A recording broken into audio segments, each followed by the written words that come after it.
Robert Mueller says those looking for reality in regards to what truly occurred on September 11 ought to be dealt with as fear-based oppressors and observed by the FBI and DHS.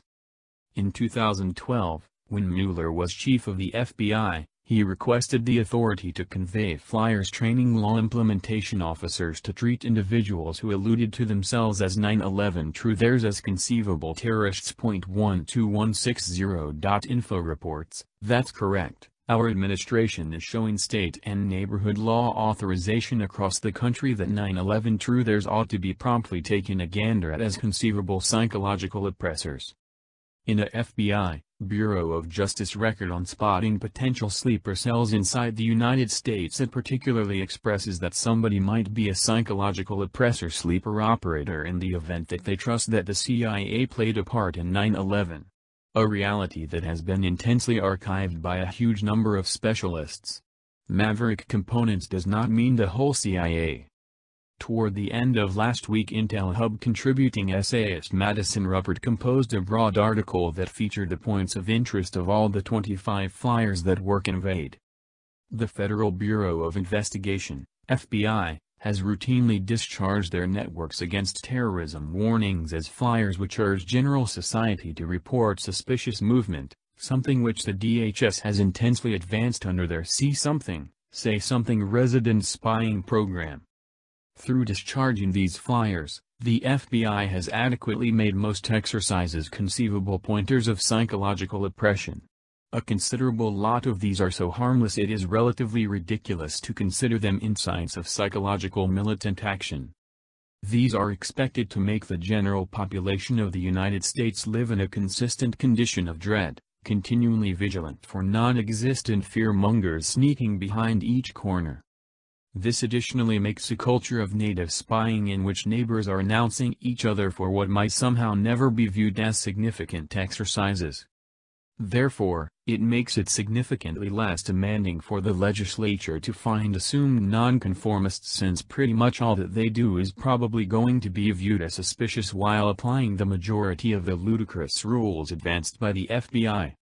Albeit all of the assumed conceivable fear-based oppressors markers are totally ridiculous, the way that the FBI decide to explicitly target 9/11 truthers indicates how vital, even following 10 years, concealing reality of the ghastly 9/11 assaults is to the forces that be.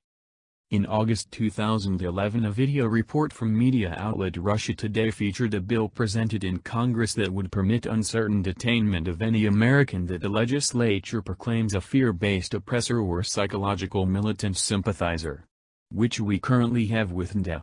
The report particularly talked about the likelihood of 9/11 truthers being bolted up all through the nation, and now, with a FBI flyer particularly expressing this very thing, addressing 9/11 is turning into an inexorably perilous utilization of free discourse.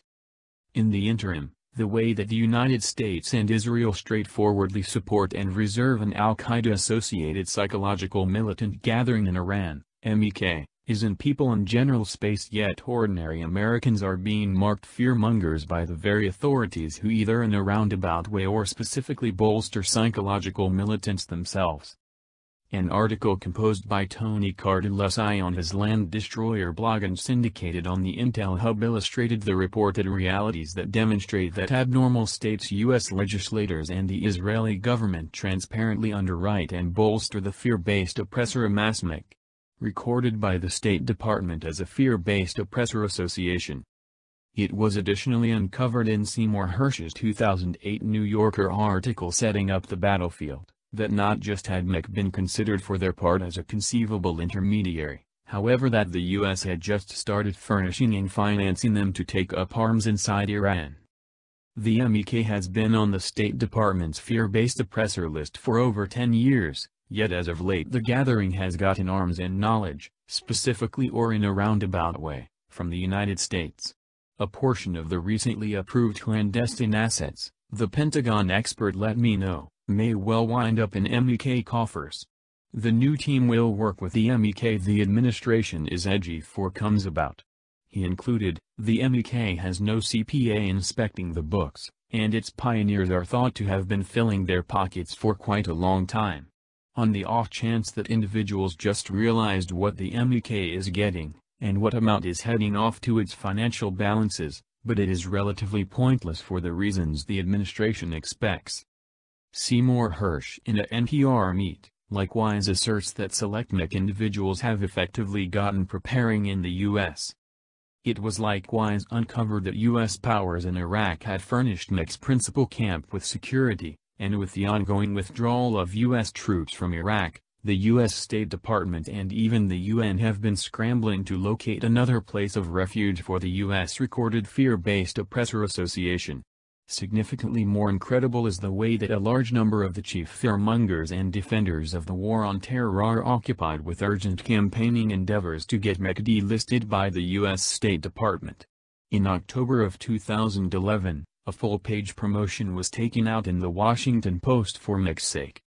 U.S. government officials, numerous the most unmistakable defenders of the war on terror, request to the President of the United States to delist MEK as a psychological oppressor association. While hand-wringing philanthropic concerns are referred to, what the promotion neglects to say is that MEK has for quite some time been looked for after to fill in as an outfitted U.S. intermediary to be turned on Iran and complete a battle of fear, as expressed obviously in the Brookings Institution which Path to Persia. Report. Among those marking the announcement made in the promotion were John Bolton, Howard Dean, Rudy Giuliani, Ed Rendell, and Tom Ridge. When perusing the announcement, it must be remembered that the Brookings Institution officially affirmed that MEK was a fear-based oppressor association and that it had unquestionably slaughtered U.S. military individual and regular citizens. Considering the way that 99.9% of the purported 9/11 truth development has been completely serene, the consistent conclusion in the matter of why 9/11 truthers and other regular Americans are being named conceivable psychological oppressors while certain American and Israeli authorities freely work with genuine fear-based oppressors is a direct result of the danger they stance to the military modern complex police state takeover arranged for that has been underway some time before 9/11.